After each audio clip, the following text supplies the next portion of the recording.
But given the current situation, I have no doubt at all that Modi will come back. I mean, as of today, if elections are held today, sure. There is no, I mean, I keep saying that his greatest strength is the opposition. Exactly. There's no doubt about it. Till today, it can change, it cannot, I mean, may not change, I don't know. How is the situation? Rahul Gandhi vote? Well, I will use that word which he said, evolve. He is evolving. How long? I mean, it's a continuing process. Adingane a long lasting process aanu. Long, അതിപ്പോൾ നമുക്ക് പറയാൻ പറ്റില്ല. It depends, you know. We are all evolving. Sir, Narendra Modi കുറിച്ച് പറയുമ്പോൾ തന്നെ, like you said, നമ്മുടെ ഒരു strength തന്നെ നമ്മുടെ plurality ആണ്, നമ്മുടെ diversity ആണ്. അപ്പോൾ അതൊക്കെ മാറ്റിയിട്ട് ഒരു എന്താ യൂണിഫോം ആയിട്ട് തന്നെ അതിനാണ് നമുക്ക് ബുദ്ധിമുട്ടുള്ളത്. Otherwise, I would have come out, I mean, not only to vote for him, but to propagate for him. ഈ ഇതാണല്ലോ. ഇത് maybe that no human being is perfect. അദ്ദേഹത്തിൻ്റെ പ്രോബ്ലം ഇതാണ്. I mean, I see only that problem, and I see it as a big problem. ഒരു സംശയമില്ല. On the one side, I really admire, you know, so many things in him. He's a great communicator. നമ്മുടെ മനസ്സിൽ നല്ല idea പോരല്ലോ. He's a communicator. Somebody else was also asking me, I said, you know, without any hesitation, I'll say he is the best communicator in India today. What he communicates is different. അത് നമ്മളോട് ചോദിക്കണ്ട. But communicate ചെയ്യാൻ ആൾ മിടുക്കനാണ്. There is nobody else who can do that, which is a great plus point in a democracy. And then വേറെ എന്താ ഉള്ളത്? This versatility of you know, of the person. He can be you know, conducting a homa or a yaga at 10 o'clock in the morning, adorning befitting dress, and after half an hour he can be shaking hands with Biden. I mean, that's again a great quality in that man, isn't he? If you call him a hypocrite, that's your choice. But as far as he is concerned, he performs. He is actually performing on this Indian stage or global stage now. And he's getting well. Very good performance. Is that enough for a prime minister, a statesman? I mean, look, the country decides so. Yeah. We have decided it not once, we have decided it twice. And what I am believing is that third time also we are going to decide like that. Infrastructure development which he is, you know, pursuing is in the way in which the world is developing. Whether in the context of climate change and limits to growth and all that, whether it is good or bad is a different question.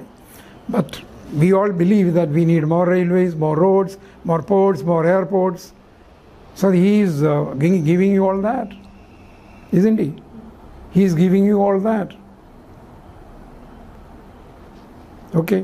The only section to my mind which can have genuine grouse against him are those fellows who are unemployed and those fellows, you know, who are the really very poor people.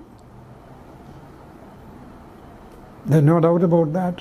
These two, but there are other factors which, you know, which he employs or which is available in today's context, enable him to continue. Sir, PMO ഉണ്ടായിരുന്നപ്പോൾ you might have, you know, come across Modi as Gujarat Chief Minister. ആ ഒരു സമയത്ത് No, not, you know, on a, അങ്ങനെ, he knew me very well.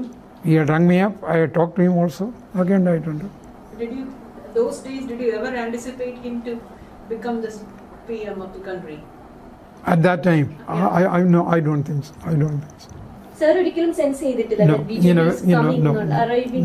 No, not with this kind of huge majority. Congress ലീഡർഷിപ്പും അത് sense ചെയ്തിട്ടില്ല. അറിയാമായിരിക്കും, എനിക്കറിയില്ല. But the Congress leadership unfortunately was very dissipated. Leadership എന്ന് പറയാമെന്ന് തന്നെ സംശയം. From the way things are happening. അവിടെ അത് നടക്കുന്നു, ഇവിടെ ഇത് നടക്കുന്നു. അത് ഏറ്റവും ഓർമ്മിക്കുന്ന UPA 2 പറയുമ്പോൾ നമ്മുടെ മനസ്സിൽ വരുന്ന വേറൊരു ഇമേജ് ആണ് രാഹുൽ ഗാന്ധി പ്രസ് ക്ലബിൽ വന്നിട്ട് UPA ഗവൺമെന്റ് പാസ് ചെയ്ത ഒരു ബില്ല് വലിച്ചു കീറുന്നത്. എന്നെ കൊണ്ട് പറയിപ്പിച്ചില്ല, നിങ്ങൾ പറഞ്ഞ നല്ല കാര്യം. That is So that is symptomatic of what UPA 2 was. Now you get the point? ഞാൻ പറയണ്ട, നിങ്ങൾക്കറിയാമല്ലോ. അധികം കഴിഞ്ഞ് എനിക്ക് പറയാനൊന്നുമില്ല. അതാണ് ഞങ്ങൾ നേരത്തെ ചോദിച്ചത്. ഞാനത് പറയാതെ ഇരുന്നു.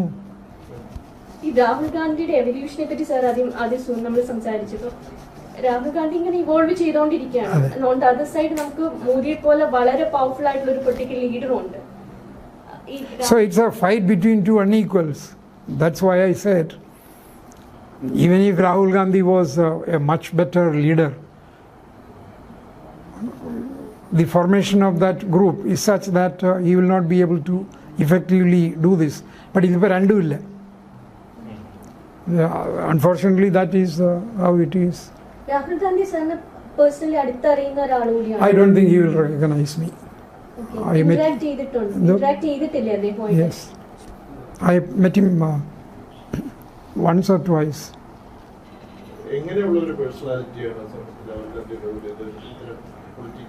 Well, at that time, he was not in the limelight. He was but he was in active politics there. not active in that sense. The Mrs. Gandhi was active at that time. He was in the shadow. Sir, പക്ഷേ ഏതെങ്കിലും ഒരു point of time was there any talk of Rahul should join the second UPA cabinet? Yes. Not only a talk, the Prime Minister invited him many times. There is no doubt about it. And what was his response? He didn't join, that's all. എന്താ reason? I don't know. അതൊന്നും എനിക്ക് ചോദിക്കാൻ പറ്റില്ലല്ലോ. I have heard from the Prime Minister that I have offered him to join the government. Not once, more than once. അത് നടന്നിട്ടുണ്ട്. Sir, ഒരുപാട് പേര് not only in Congress വിശ്വസിക്കുന്നുണ്ട് സെക്കൻഡ് UPA ഗവൺമെന്റ് സമയത്ത് പ്രൈം മിനിസ്റ്റർ മൻമോഹൻ സിംഗ് അല്ലായിരുന്നുവെങ്കിൽ, പ്രണാബ് എന്തെങ്കിലും ആയിരുന്നു സെക്കൻഡ് UPA പ്രൈം മിനിസ്റ്റർ എങ്കിൽ things would have been completely different. അങ്ങനെയാണെങ്കിൽ നരേന്ദ്രമോദിയുടെ ഒരു എമർജൻസി തന്നെ വരില്ലായിരുന്നു. I doubt. That's purely speculation. I doubt that. അതേപോലെ തന്നെ പറയുന്നതാണ് സാർ, രാഹുൽ ഗാന്ധി ഗവൺമെന്റിൽ ജോയിൻ ചെയ്തിരുന്നെങ്കിൽ ഇപ്പൊ കുറച്ചുകൂടി അഡ്മിനിസ്ട്രേറ്റീവ് എക്സ്പീരിയൻസ് ഉണ്ടാകുമായിരുന്നു. ആസ് എ ലീഡർ കുറച്ചുകൂടി എസ്റ്റാബ്ലിഷ്ഡ് ആവാൻ അത് Rahul Gandhi. Well, I mean, from his അദ്ദേഹത്തിന്റെ നോട്ടത്തിൽ അത് ശരിയായിരുന്നില്ല എന്നുള്ളതാണല്ലോ കാരണം join ചെയ്യാതിരുന്നത്. He thought that from outside government, he will be able to influence government decision making, or if you are very unfair to him, you can say that he didn't want to share any blame and he will take only credit for what goes good. ഇങ്ങനെ പറയുന്ന ആളുകളുണ്ട്. എനിക്കറിയില്ല അദ്ദേഹത്തിൻ്റെ മനസ്സിൽ കൂടെ എന്താ പോകുന്നുള്ളത്. മുൻപ് നമ്മളൊരു വലിയ ഭീഷണിയായി കണ്ടിരുന്നത് പാകിസ്ഥാനായിരുന്നു. പാകിസ്ഥാൻ നമ്മളെ ആക്രമിക്കും അല്ലെങ്കിൽ നാളെ ബോംബിടും എന്നൊക്കെ പറയുന്നു. പക്ഷെ ഇന്ന് അത് മാറിയിട്ട് ചൈന നമ്മുടെ ഏറ്റവും വലിയ ശത്രു എന്നുള്ള തരത്തിൽ ഈവൻ കോൺഗ്രസ് തന്നെ അത് ഉയർത്തുന്നുണ്ട്. നമ്മുടെ പ്രദേശങ്ങൾ അവര് കൈയടക്കിയിരിക്കുന്നു. ചൈനീസ് ഈ ഭീഷണി എത്രത്തോളം യാഥാർത്ഥ്യമാണ്, എത്രത്തോളം ദൂരമുള്ളത്? Well, I think it is serious. Not that China will attack India or something like that. Nothing of the kind. But particularly compared to the perception in India about Pakistan and China, Pakistan is now a nearly failed state. You must have seen that comment from Foreign Minister Jaishankar. Somebody asked him about Pakistan. So he says, who talks about losing stock? I mean, it's a fact.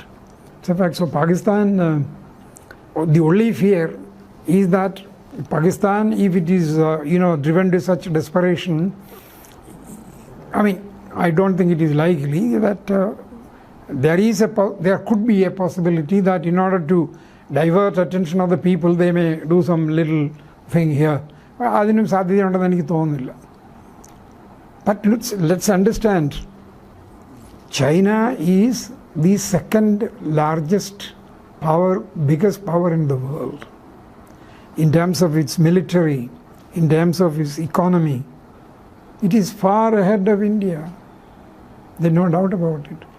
And in spite of the fact that Modi government is very stable, it can take decisions, the decision making process there is different also. So there it is not only, in theory, in practice, both. Xi Jinping is China. Again, there is speculation why he is not coming to India. I don't believe that. They say that it is because he has problems in China. He is not coming. But this, I believe, he is giving a definite snap to India, no doubt. അതൊരു സൈനല്ലേ, China India എത്ര എങ്ങനെ കരുതുന്നു എന്നുള്ളതിന്റെ ഒരു സൈനല്ലേ? ഒരു സംശയമില്ല, എല്ലാവർക്കും അറിയാം.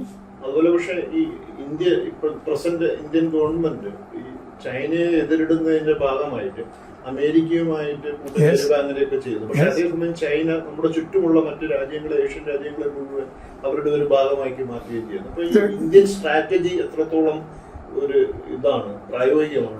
I mean, you have a point when you say that, but I don't think the neighboring countries, Pakistan of course is a great friend of China, no doubt about it, ഒരു സംശയമില്ല. But ഇന്ത്യയെ അങ്ങനെ China through other countries encircle ചെയ്തു എന്ന് പറയാനായിട്ട് പറ്റില്ല. I don't think so. ഉണ്ട്. അല്ല, തിയറി ഉണ്ടെന്നല്ല, many you are right. And Nepal, then Sri Lanka. പക്ഷേ ശ്രീലങ്കയിലും നേപ്പാളിലും China is not a benevolent power എന്നുള്ളത് അവർക്ക് മനസ്സിലായി കഴിഞ്ഞു. Nepal, both Nepal as well as China, and I'm sorry, Sri Lanka. Sri Lanka, we ran to help them. When Sri Lankan, even that, what is the Hambantota port and all that, China was really taking them away. Sorry, definitely I believe there is a slant towards the Western alliance. Our self-national interest, dictate that. And ഞാൻ വിശ്വസിക്കുന്നു. ചൈനയെ ഇന്ന് നേരിടാൻ ലോകത്തുള്ള ഒറ്റ ശക്തി, it is only America. Nobody else can. Again, I don't believe that there is a armed conflict possible in the near future, in spite of Taiwan and North Korea and all the rest of it. But still, ഇപ്പോൾ എന്താ ഉള്ളത്? America, Japan, Australia, അല്ലേ, ഒരു പാസിഫിക് എന്ന് പറഞ്ഞ ഒരെണ്ണം. പിന്നെ NATO of course has been there. പക്ഷേ international relations are very very complex and you do not know. ഇപ്പോൾ there long ago Russia and China were together, then they fell apart. Now again they may be coming closer. അതുകൊണ്ടല്ലോ ഇപ്പോൾ you see, of course these two may not be linked. China is not coming to G20, Putin is also not coming. Reasons may be different. Putin will be isolated more than Xi, because G20 this war in Ukraine is likely to come up. Other than India, all the participants of G20 are against. From a purely practical point of view, whether we like America or not, in today's world, the global polity being what it is, India to be on the right side of America and the Western powers is, to my mind, to our advantage. If you are ideologically against that, that's a different kind of thing. And again, today, what is the ideology? There is no ideology. There is no ideology for which any government exists. Putin is the same. പക്ഷേ ഇന്നത്തെ പോലെ യുഎസിനോട് എന്തെങ്കിലും ഒരു deal അല്ലെങ്കിൽ എന്തെങ്കിലും ഒരു വിഷയത്തിൽ ഇതുപോലെ സംസാരിക്കാൻ, ഇതുപോലെ പ്രതികരിക്കാൻ അന്ന് കഴിഞ്ഞിരുന്നില്ല. അല്ല, അന്ന് അതിനുള്ളൊരു സാഹചര്യമില്ലല്ലോ.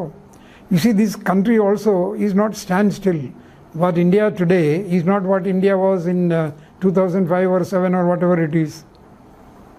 India is evolving. Getting better now. Getting better, sure. In the materialistic sense, it is getting better, no doubt. Compared to what is happening in Pakistan, it is getting better. There is no doubt about it.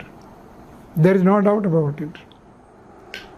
അതേസമയം തന്നെ ഇന്ത്യയിലെ ഒരു ഡെമോക്രസിയുടെ ഒരു ഫ്യൂച്ചറിനെ കുറിച്ച് എങ്ങനെയാണ്? I don't know. I think that,